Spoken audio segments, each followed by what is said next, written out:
ถ้าตาคายมันได้เท่าไรก็8 ล้าน8 ล้าน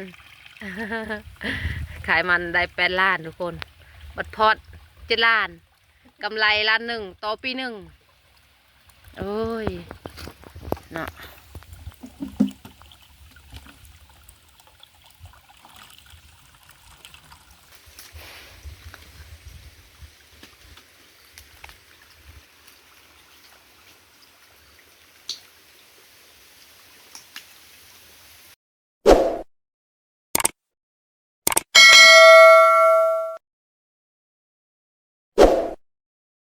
บายดีและสวัสดีเด้อวัดทุกคนมาพบกับสามอมสแนลทุกคนตอนนี้ก็กำลังสิไปอาบน้ำทุกคนไปกับสาวตาคือเก่าเนาะพุ่นแหละไปอาบน้ำห้วยนั่นแหละทุกคนตอนนี้ก็เวลาประมาณ4 โมงทุกคนแล้วก็อาบแต่เป็นแน่เพราะว่ามันอยู่ไกลทุกคนก็เลยอาบแต่เป็นถ้าว่าไปอาบเนี่ยมาตอนเมื่อก็ฮ้อนคือเก่านั่นแหละทุกคนเพราะว่าเฮาอันขึ้นภูเนาะ เพราะว่าเส้นทางมันไกลเนี่ยแล้วก็พักเป็นกำลังใจให้ในเด้อทุกคนพักกดติดตามให้แน่เดี๋ยวสิพาทุกคนไปเบิ่งไปชมกันบอนที่อาบน้ำทุกคนบอนอาบน้ำแล้วก็บอนตักน้ำกินน้ำก็แห้งไปแล้วทุกคนจนบ่มีน้ำสิอาบสิกินแล้วคนก็บ่ได้ตกเนาะเดี๋ยวสิพาทุกคนไปเบิ่งบอนอาบน้ำกับบอนตักน้ำทุกคนไปกันแล้วทุกคนไปกับสตาร์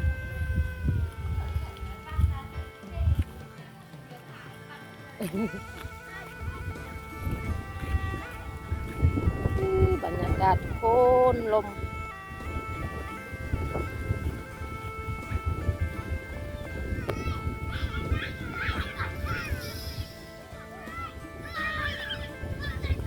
ถ้าคอยเน็ตตีอันนี้ก็ชาตาสบายดีสบายดีFCก่อนตัดก่อนบัดหนึ่งไปเลยขาจับอยู่ทุกคนชาตาเพิ่นเทือนกระตุกน้ำอยู่เนาะ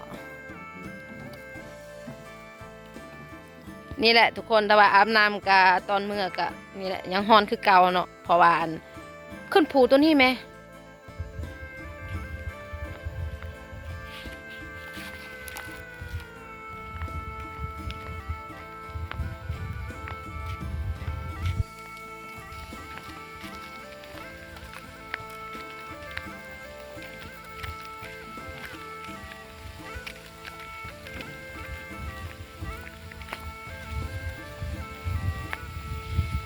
แต่เก่าเคยอาบวันนี้อยู่ทุกคนเนาะตอนที่ว่าน้ำยังละลายเลยก็น้ำยังสะอาด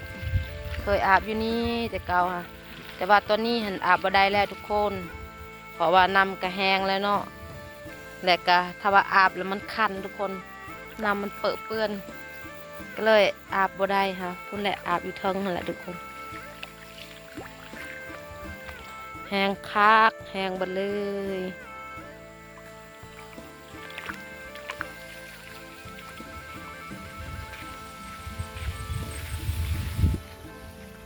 อ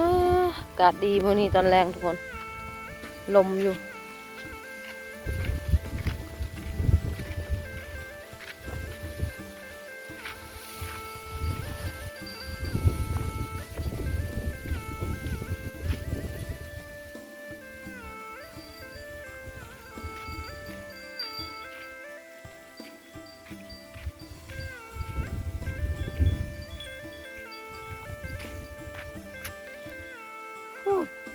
ไก่เติบทุกคนวิทพูนแหละจังหอดเฮือนเนาะ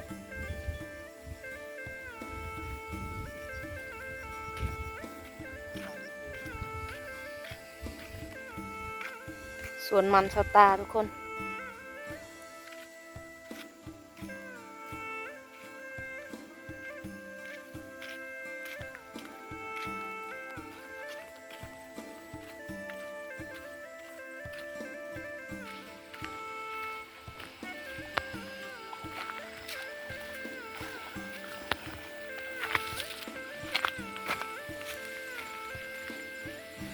ถ้าว่าอาบตอนแรกทุกคนแบบตอนประมาณ5-6 โมงกันเลยแบบว่าเราต้องรอคิวเพราะว่าหมดบ้านนึงก็ต้องมาอาบอยู่นี่เบิดเนาะ อาบอยู่นี่แหละก็ตักน้ำอยู่นี่นั่นแหละ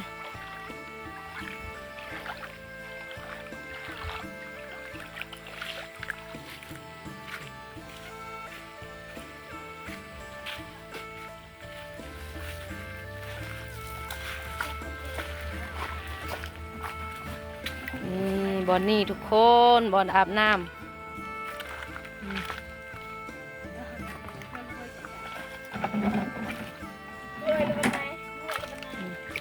ตักกับบอนนี่กินกับบอนนี่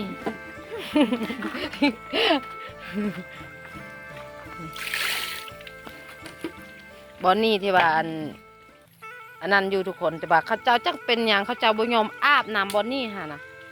เฮาละยอมเลยเฮากับชาวตาหั่นเฮาละส่วนอาบอยู่นี่เขาเจ้าบ่ยอมอาบฮะนะแหงเบิดคัก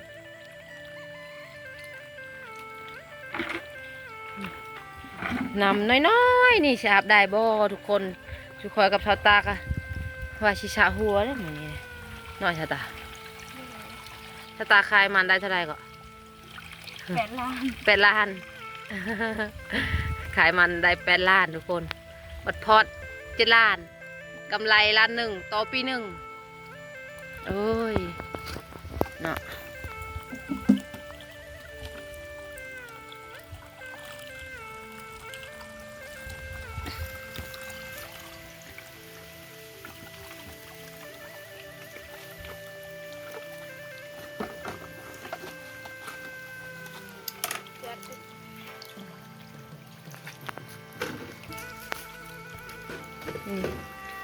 นำทุกคนนำห้วยมาจากผู้นั่นแหละทุกคน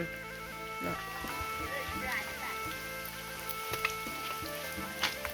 อยู่เทิงมันมีเสียงมันเขาเจ้างัดมันต้นอยู่ทุกคนเดี๋ยวชี้เข้าไปเบิ่งก่อนนำกับประมาณนี้แหละถ้าว่าเขาเจ้ามาช้อนปลาทุกคนนำมันจะขุ่นอาบบ่ได้กินบ่ได้ทำ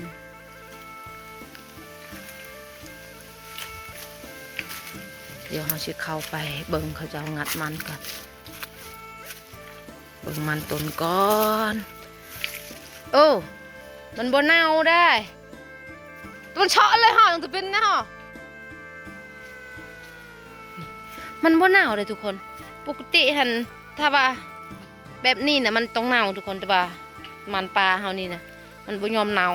แต่ว่ามันขาดทุกคนเบิ่งเห็นบ่ต้นตัวนี้นะมันยังขาอยู่นี่แหละนี่มันออกได้แต่ช้ำนี่ค่ะ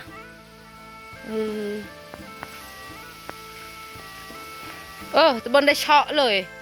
พวงนะก็ปะแตนเฉาะ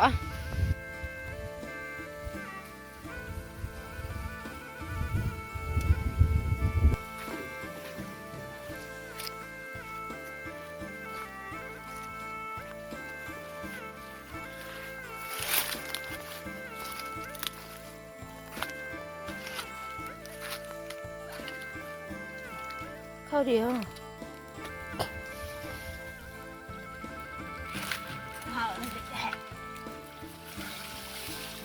สิอาบได้อยู่บ่มันกระโพดกระโพแล้ว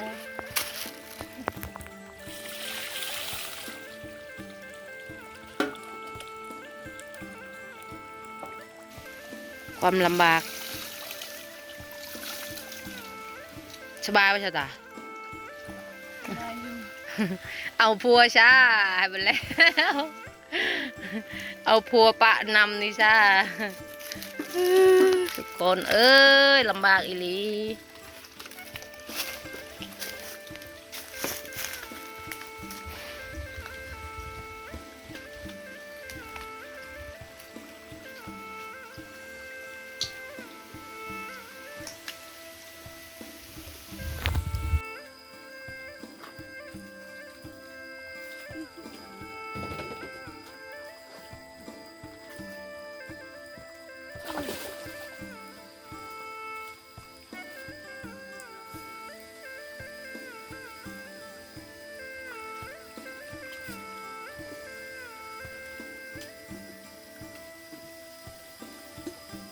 ว่าได้เงินทองเลยจะมีทุกคนนำสะอาดยังมี กลัวสิบ่ทุกคนเอากลัวแบบเรามีน้ำอย่างนี้มีน้ำละลายเอากลัวแบบอาบน้ำทะเล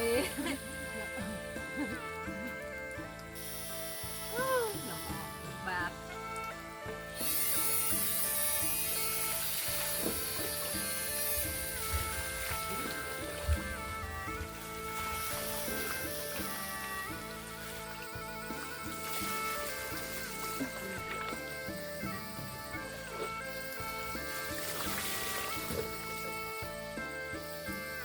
แห้งเลย น้ำมันแห้งหมดเลย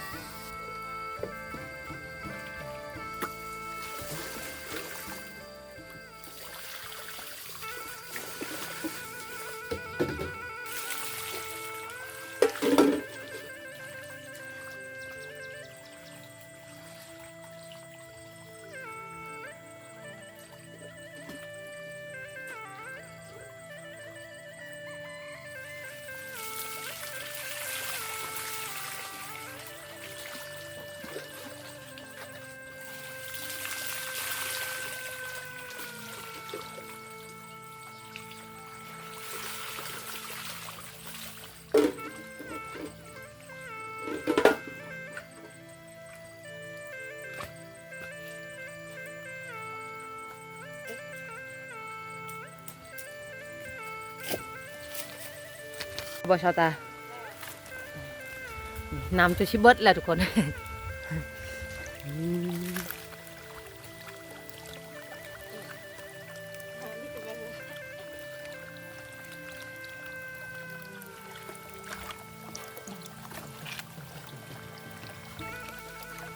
บอนอาบน้ำบอนกินน้ำทุกคน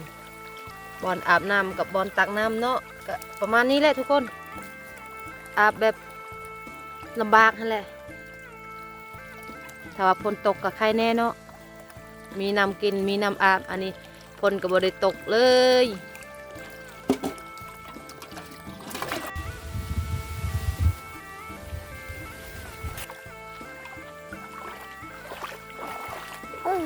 สตาร์ถือน้ำแต่นี่ทุกคนจนหอดเฮือนก็พอแห้งเลยทุกคนเนาะเพราะว่ามันก็ใกล้เติบอยู่ขึ้นบางคนเขาเจ้ามีรถเขาเจ้าก็แก้ใช้รถตักน้ำเนาะทุกคนแต่ว่าเฮาบ่มีรถเฮาก็แบกเอาหั่นแหละสตาร์ตัวนี้ก็น่าจะหนักเติบแล้วล่ะ แบกน้ำทุกคนพูดแหละคุณปูพูดแหละจนชุดภูนี้แหละจนหอดทุกคน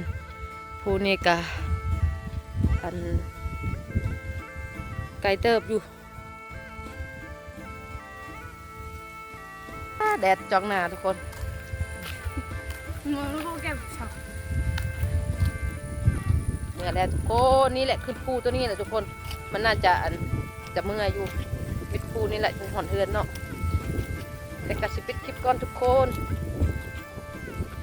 ขอขอบคุณเด้อที่กดติดตามนะครับชมฝากกดไลค์กดแชร์เพื่อเป็นกำลังใจให้แน่แล้วพบกันใน EP หน้าสำหรับ EP นี้ลาไปก่อนสบายดีเด้อไปก่อนทุกคน